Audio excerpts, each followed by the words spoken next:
I am शिल्पी शर्मा और this is my channel, name is शिक्षा ज्ञान। आज मैं आपको 11th क्लास की इंग्लिश का first chapter the portrait of a lady को एक्सप्लेन करूँगी। आई होप आपको पसंद आएगा। Please subscribe and like the video. Start करते हैं। सबसे पहले तो इसमें ये है कि ये जो चैप्टर है इसमें जो राइटर हैं वो अपनी दादी माँ के बारे में बताते हैं। क्योंकि एक शब्द आया है पोर्ट्रेट, दैट मीन्स कि वो अपने शब्दों से उनके व्यक्तित्व को खींचने की कोशिश कर रहे हैं। एक होता है कि आप किसी पेंसिल के द्वारा किसी का चित्र बना देते हैं, बट शब्दों के द्वारा उनके व्यक्तित्व को दिखाना, कैसे वो बता सकते थे कि उनकी दादी कैसे दिखती थी या कैसा उनका बिहेवियर था, तो उन्होंने अपने शब्दों द्वारा उनके पर्सनालिटी को यहाँ पे बताया है। शुरुआत करते हैं। My grandmother like everybody's grandmother was an old woman. मेरी दादी माँ प्रत्येक की दादी माँ की तरह ही एक बूढ़ी स्त्री थी। She had been old and wrinkled for the 20 years that I had known her. जितना मैं उन्हें जानता था 20 सालों से वो वैसी ही बूढ़ी, और wrinkled मतलब होता है झुर्रियों से भरी हुई। कहने का मतलब है व्यक्ति जब बूढ़ा हो जाता है तो उसकी झुर्रियाँ आ जाती हैं, यानी समय के अनुसार शरीर में परिवर्तन।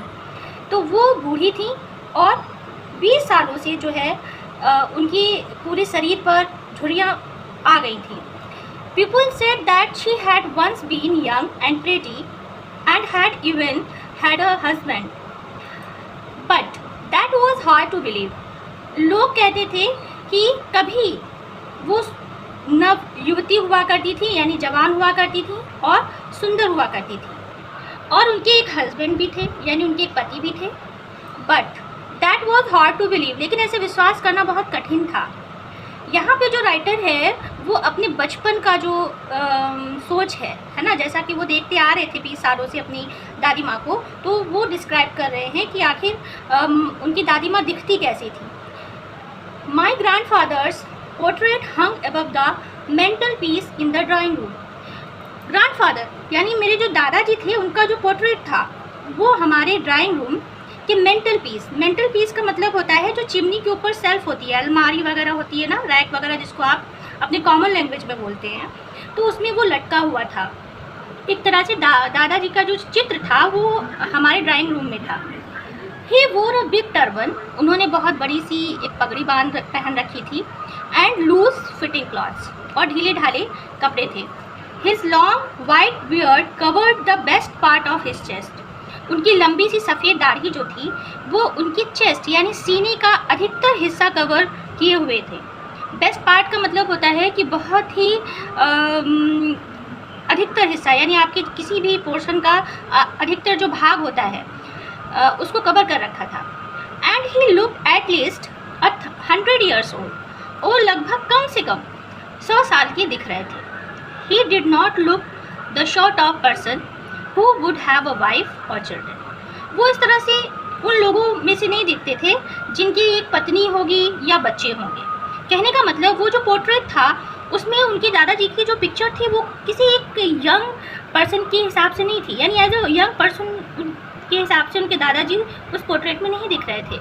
इसीलिए जो राइटर हैं वो ये कह रहे हैं कि he did not look the sort of person, कि उनके जो दादाजी थे वो उन व्यक्तियों की तरह नहीं दिखते थे जिनकी एक वाइफ हो सकती थी या बच्चे हो सकते थे। He looked as if he could only have lots and lots of grandchildren।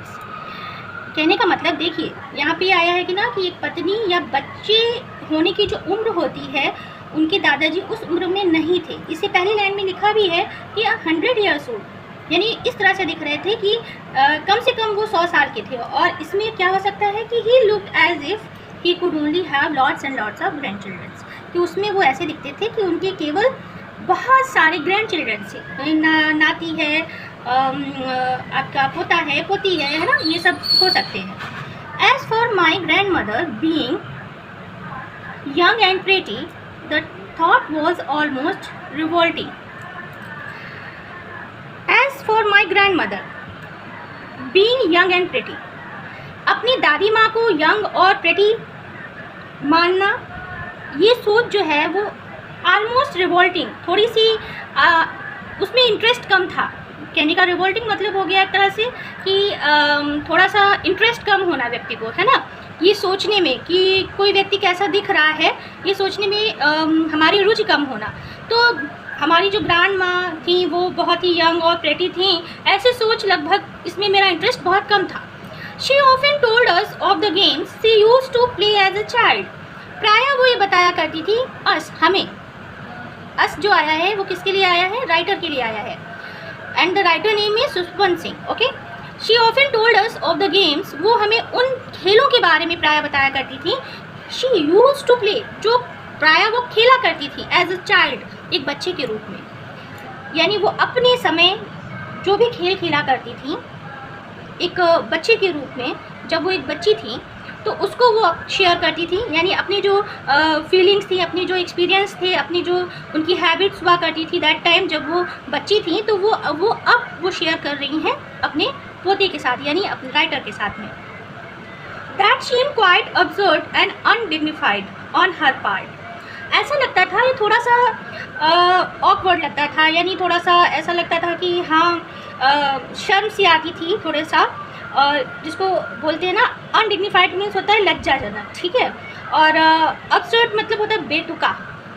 एक चूँकि जनरेशन गैप था ग्रैंड मदर और राइटर के बीच में, तो उनका अपनी एज में जाकर ये बताना कि वो क्या खेला करती थी, तो ये राइटर को थोड़ा सा बेतुका लगता था और थोड़ा उनको शर्म भी आती थी उनके हिसाब से। एंड वी ट्रीटेड इट, और हम उनकी बातों को ऐसे ट्रीट करते थे, ऐसे दिखाते थे, like the fables of the prophets she used to tell us, जैसे कि वो हमको जो सिख गुरुओं की कथाएं सुनाया करती थी।